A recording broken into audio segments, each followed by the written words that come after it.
पीतपाशाङ्कुशपुष्पबाणचापाम् अणिमाधिविरावृतां मयूखैः अहमित्येव विभावये Bhavani.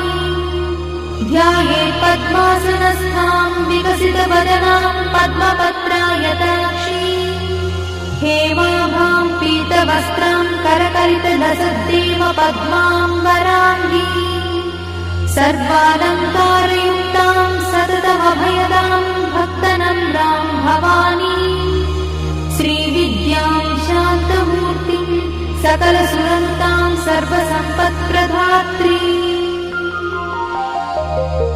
Shri Mata श्रीमहाराज्ञी श्रीमत्सिंहासनेश्वरी चिदग्निकुण्डसम्भूता देवकार्यसमुद्यता उद्यद्भानुसहस्राभा चतुर्बाहुसमन्विता